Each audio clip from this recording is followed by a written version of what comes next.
Okay, so I just had a great conversation with Jack Weatherford about Kublai Khan. I wanted to share my key takeaway lessons. First of all, Kublai Khan was the grandson of Genghis Khan, and he eventually ruled China. And he was one of the first to ever unite China, because China was divided into two dynasties. You had the Song dynasty and the Jin dynasty, and yeah, he eventually conquered them both and was able to unite them. What I learned from this conversation is, first of all, I really like this idea, and it's an idea that a friend of mine shared with me like a year ago. And he said, like, if you're well connected, you're always like one person in between the world, or something like that. He said something along those lines, like you're always one person from the person that you want to speak to. And it was so funny because Jack reminded me of this. Like, he just mentioned, like, yeah, I was on Lex Fridman, by the way, last week, and I was like, what the hell? Like, now I'm one person in between Lex Fridman and one person in between Joe Rogan. So yeah, knowing people so important. So if you ever like have something to offer, you can just email them and be like, hey, I think I got this amazing, great offer for Lex or whomever, and can you maybe like redirect this email to him? Small thing. Second thing I learned, and this was more Kublai Khan's youth, is his interest in so many different cultures and religions. I think this is probably the most powerful thing you can do, especially as a young person, like setting the foundation well by being well educated in different religions, different cultures, and then at the end, well, not at the end, like during your career, you'll be able to use this to your advantage because you'll be able to understand people better. You'll be able to communicate with people better. And people really appreciate it if you're able to speak their language, or if you're able to understand their culture a bit, even if you can just understand a sense of it. For instance, if you're going to do business in China as a European, if you know a bit of the Chinese culture, traditions, maybe a little bit of the language, they really appreciate it, and it will help you in the long run with doing business with them, as they'll respect you because it shows that you've put in the effort.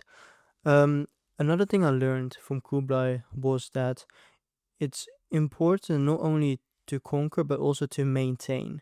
And this is mostly in a business sense. So for the people who don't know, I have a marketing agency and we are growing, but we're also growing in a way that we're maintaining. I know so many people who've grown companies over 10 million, 20 million, and because it grew so quickly, they lost it all very quickly too. So be careful of that. Like, grow, but also know how to maintain. Grow while building a good foundation too. And that's what Kublai did. Kublai did eventually grow his empire, but I think the most amazing thing he did in his career was definitely maintaining it, especially because it was such a empire with a variety of cultures. I mean, so many different religions, so many different languages, so many different traditions and cultures in just one vast empire. Like, that's very difficult to handle. And I think this and another lesson is you got to respect like different traditions and religions.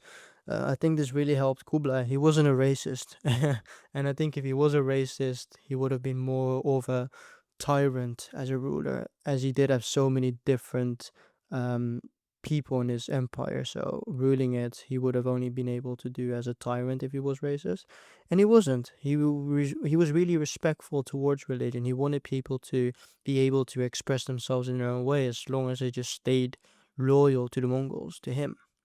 Um, so by also appreciating other people's religions and like letting them do their thing, he was able to work with them.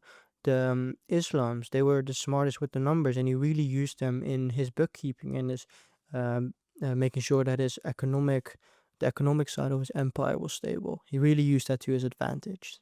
And another key takeaway lesson, I think this is a lesson we've talked about quite often, is, I mean, it's a whole a reason for his channel, and that's like studying the past so you can use those lessons in the future. And he did that too. His general Aju did that too. When they were invading the Song dynasty, he studied the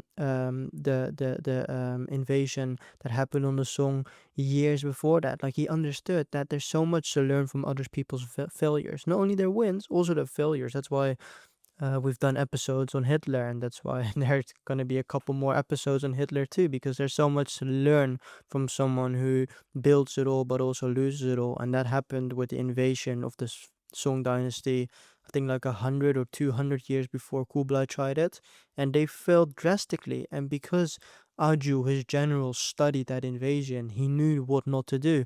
Okay, we're not gonna put so much oil on the ships. We're not gonna fill the ships up with tons of soldiers.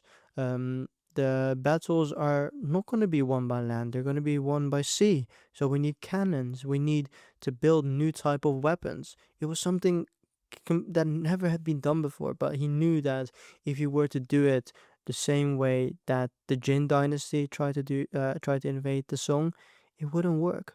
So yeah, don't think you're different than the other people from history. Like, try to learn from their mistakes. I think it's the was it like a Warren Buffett quote, or maybe like Charlie Munger? I'm not sure, but he said something along the lines of that. Um, that how much money you can save by just learning from other people's mistakes. Like, it's the cheapest way of avoiding those type of mistakes. You can avoid some very expensive mistakes by just buying a $10 book. So yeah, this is the end of the video. I think these were the key takeaway lessons. I didn't write anything down, so this is all from the top of my head. I do think you should watch the full interview because Jack is such an amazing speaker. Like, the way he talked about Kublai, incredible. And he's written so many good books. I mean, he wrote the most famous one about Genghis, which has even been read by Elon Musk, and Elon Musk even tweeted about it. So yeah, go watch the full episode. I'll add the link in the description. Take care.